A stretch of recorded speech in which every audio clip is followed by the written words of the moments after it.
এখন এই কলিযুগে ভক্তি চলে গেছে। 10টি লোক থাকলে একটি লোক ভক্তি করবে, বাদ বাকি লোক ভক্তি নেই, ভক্তি শেষ করে দেবে। যদি বা কেউ ভক্তি করে তার উপরে এমন কঠোর কথা বলবে যে সেই ভক্তর হৃদয় ভেঙে যাবে। এমন কিছু কথা বলবে যে ভগবানের ভক্তি করছিস আর তুই এই করছিস, ওই করছিস, ধন সম্পত্তি লয় ছয় করছিস, অনেক অনেক কিছু বলবে যে সেই ভক্তর সহ্য করা অনেক অনেক কষ্টদায়ক হয়ে যাবে। কিন্তু সেই ভক্ত যদি চুপ থাকে, আমার মহেশ্বর চুপ থাকবে না, চুপ করে বসে থাকবে না, তিনি উপরে বসে থাকবে, দেখতে পাবে।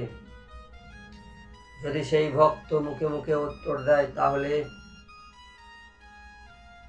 অনেক রক্ষা পাবে যে ভক্তকে অপমান করবে। যদি ভক্ত চুপচাপ অপমান সহ্য করে চলে যায়, আমার মহেশ্বর তাকে এমন শাস্তি দেবে যে ভাববে মনে মনে যে আমি কি ভুল করেছি। সে ভাববে, কিন্তু সে জানতে পারবে না যে আমার এই ভুলের জন্য আমার এই কষ্ট হচ্ছে।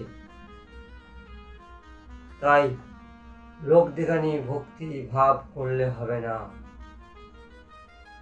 বাড়িতে আনলাম আর রেখে দিলাম একটি জায়গায়, হয়ে গেল ভগবান আছে, সেসব ভাব দেখালে হবে না। আমাদের সনাতন ধর্মকে এগিয়ে নিয়ে যাওয়ার জন্য সকালে উঠে স্নান করে ভগবানকে স্মরণ করে নিত্য কাজে বেরিয়ে যেতে হবে। তবেই ভগবান উন্নতির পথ দেখাবে। একটি ভক্ত